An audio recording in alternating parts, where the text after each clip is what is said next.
Yun guys, good morning sa inyo lahat. Yan, for today's video, magre-release pa rin tayo guys. Pero ang i-release natin ngayong araw ay repo.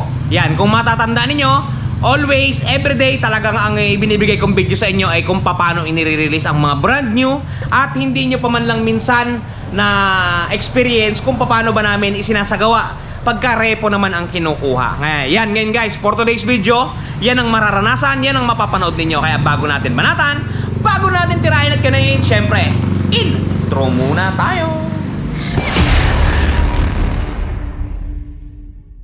Yan guys, ipapakuha natin sa ating katropa na si Brother Mark. Yan guys, kunin mo pare ang ating repo na i-release ngayong araw sa kapatapitaga ng araw na ito. Yan guys, sa napakaraming naka-display, ang pinili ng client natin is yung nakatago pa, di ba? Talagang napakalupit, buhay na buhay, gigil na gigil, at galit na galit. Yan guys, Yamaha Mio Gear 125. Yan guys, medyo malikabok, so atin munang piginisin yan. Yan guys, 2024 model guys yung motor na yan, kaya talagang napakasulit pa talaga. Yan, pinapasok na natin kay Brother Mark. Yan, para mai-ready natin. Okay guys, proceed lang kayo, stay tuned. Ang una natin gagawin, syempre lilinisan natin kasi medyo magabok. Okay guys, ngayon linisan muna natin ng microfiber towel. Medyo madumi, para pag nakuha ng client natin, malinis. Malinis naman talaga to guys. Naalikabukan lang sa bodega. Gawa nang na-stock siya doon sa bodega, naalikabukan. Pero lilinisin na lang natin para huwag kayo magalit.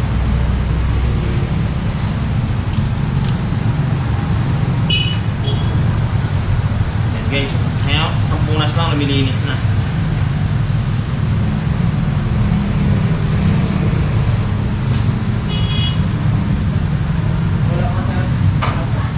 Isang padaan lang, di ba? Nakikita niyo na agad yung kanyang itsura. Luminis na talaga siya ng tuluyan.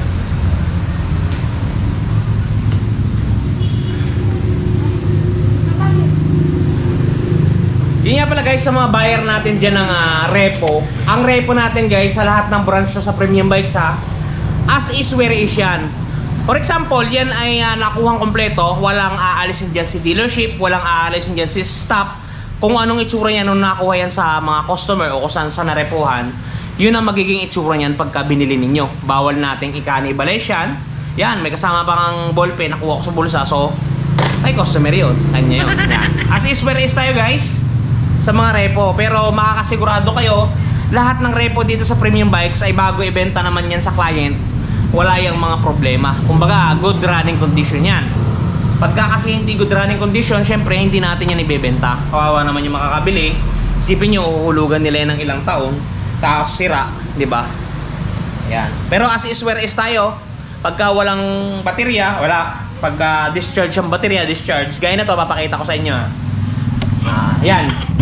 Hindi pa to nakasusi guys, isusi natin. Yan. Kung mapapansin niyo, discharge yung battery.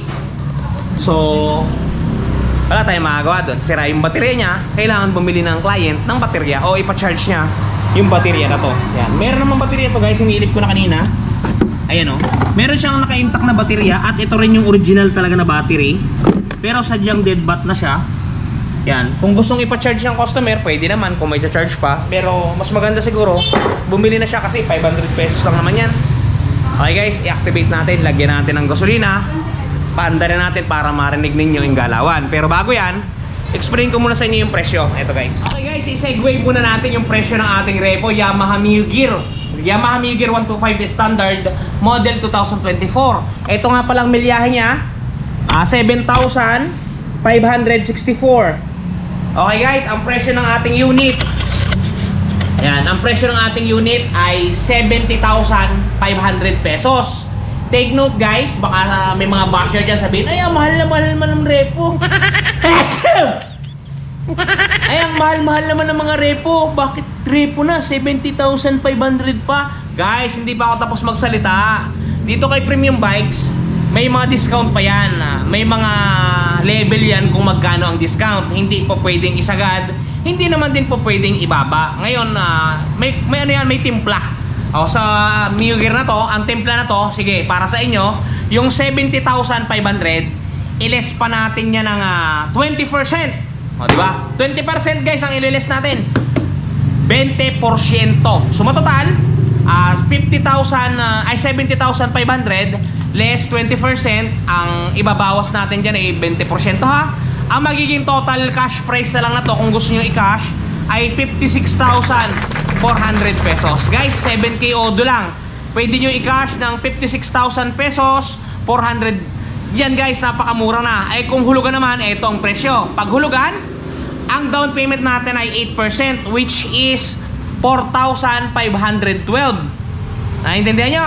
Yung 4,512 din guys, yun na yun. Wala nang additional pa yun, yun na yun.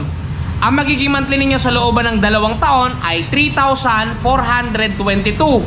Pagka naman na 3 taon, sorry, 2,738. Yan guys yung presyo ng ating napakamurang Yamaha Mio Gear na almost brand new pa guys, kasi 7,000 lang ang odometer. Talaga namang goods na goods. Ang previous owner na to ay babae, si Ma'am Sara.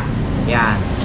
Napakaganda pa guys. Okay, proceed tayo. Bilan natin siya ng gasolina para mapaandar at matesting na natin ang galawan ng ating repo. Kung buhay na buhay, gigil na gigil, galit na galit. Gaya ng nasabi ko sa inyo kanina, ang repo dito sa ating branch ay as is, where is. Meaning to say, ganito na siya. Wala tayong babaguhin, bagkos pwede natin siyang linisin, pero wala tayong babawasin at wala tayong dadagdagin. Kung mapapansin niyo, wala tayong side mirror guys. Walang side mirror, sumatotal, yan na yan. Wala na talaga siyang side mirror. Tapos guys, pagka repo, wala tayong warranty na pagka repo. As is, where is yan. Pero magagarantiya naman ninyo na talagang pagka kumuha kayo ng repo sa Premium Bikes Corporation, talaga naman buhay na buhay yan. Okay guys, lagyan natin siya ng gasolina. Yan. Ito guys ang ating gasolina. 1 liter yan. Ito ang ating tangke. Wala tayong imbodo guys, kasi hindi ko alam kung saan napunta at naubos na yung 2 imbodo natin. So, mano-mano na lang. Ito guys, ito yung pinakamaganda dito kasi mabango. Okay, kali natin ha. Walang ititira. Mano-mano, hindi naman tayo pasmado. Mapapansin nyo, walang tapon, sadyang sakto. Yan guys. Doon sa mga basher dyan, bakit pula ang inilagay? Guys, nasa isla po kami ng Mindoro. Merong green pero malayo. Hindi na para mapuntahan, sobrang layo, kaya pula na lang tayo. Pwede naman yan. Gagana naman yan. Huwag lang diesel. Okay, start natin. Gaya ng sinabi ko sa inyo kanina, low-bat yung baterya. Try lang natin paandarin kung aandar. Kahit low-bat ang battery.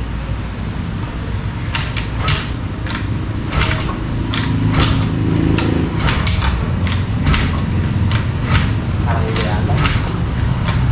Guys, hindi andar, so hira muna tayo ng baterya dito. Okay guys, napaandar na natin ang unit. Yan, napaandar na natin. Pinilit lang natin yun pa din yung baterya niya. Wala siyang low-bat yung baterya niya, pero gumagana siya guys. Low-bat yan. Pero try natin, baka mag-charge siya. Diba? Who knows?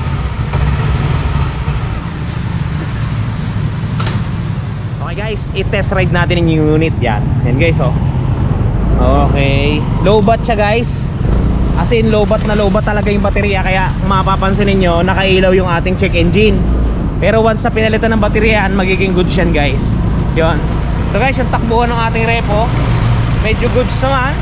Medyo matigas yung manibela niya. Kailangan lang i-adjust yung knuckle bearing. Matigas yung manibela. Pero all in all, goods naman. Yan.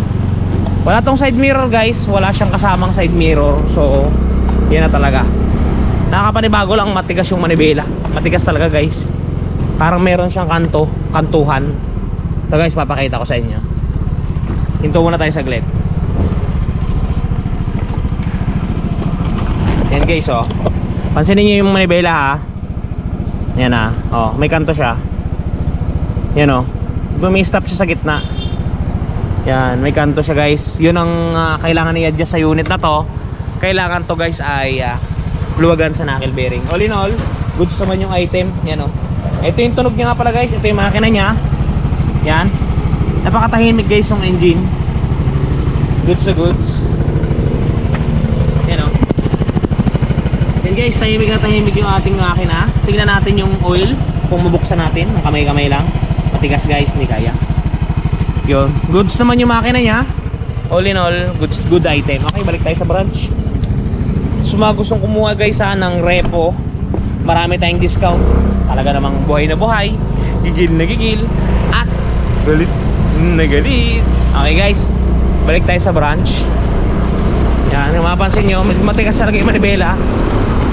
Kung di ako nagkakamali, ang bayad na to pag pinaluwagan 250, ganyan. All in all, goods naman siya. So guys, dito na tayo sa branch. Yan, dito na lang sa labas to.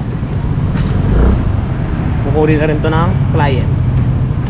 Alright. Yun guys, saktong-sakto ang ating tinalakay ngayon, repo. Just for example, nakabili kayo ng repo na merong gas-gas. Yan guys, meron tayong touch paint na talagang makakalutas sa mga gas-gas ng mga unit na tinataglay ng inyong mga unit. Ito guys, the long wait is over. Ito guys, dun sa mga namumroblema na mga gas-gas-gas-gas ng kanilang mga minamahal na motorsiklo, nandito na ang touch paint ni Wash Body. Napakadaling i-apply. Parang sumusulat ka lang sa papel, isusulat mo lang dun sa mismong nagasgasan at talagang sasabay na siya sa pinakakulay ng inyong pairings. Yan, kung mapapansin niyo ang before at after natin, mistulang na bura ang mga pinagdaan ng gasgas.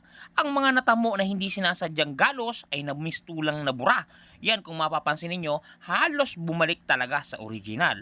Guys, pati pag-package nila nito papunta sa mga lugar ninyo ay talagang napaka-safety. Kung mapapansin niyo, talaga namang safe na safe ang package na bibilin nyo sa kanilang Shopee Shop. Kaya kung ako sa inyo, try nyo na ang touch paint ni Wash Body. Yun guys, napakamura ng touch paint na yan at matatagpuan nyo ang kanilang shop sa Shopee Shop. Ang link ng kanilang Shopee Shop ay nasa description box natin. Napakamura lang yan guys. I-try nyo na para mabawasan kayo ng stress at mabura ninyo ang mga gasgas ng inyong mga motorsiklo. Okay guys, shoutout natin ang ating mga tropa. Unahin natin si Ma'am Clarice Sisters. Yan, shoutout po sa inyo lahat. Kay Sir Bebot Mahilom, shoutout po. Mark Montible, Ruben Mendoza, shoutout po sa inyo dalawa mga sir. Kay Sir Hinopre Bahaw, shoutout po sa inyo. Kay Sir Sunny Valdez, shoutout po sa inyo. Kay Sir Arlino, new subscriber po natin to sa Sir Arlino. Salamat po sa pag-subscribe. Kay Sir Greg Mar Kakas, shoutout po sa Sir Greg. At dito po kay Sir Lennon Ignacio ng Valenzuela, kay Sir Floyd Galaos, Emiliano Gubat at Cian Mark Hernandez. Yan guys, sa mga gusto magpa-shoutout, comment nyo lang sa ilalim at sa shoutout po kayo bukas. Okay, hanggang dito lang. Ingat kayo palagi at palagi kayong magpakasaya. Bye guys.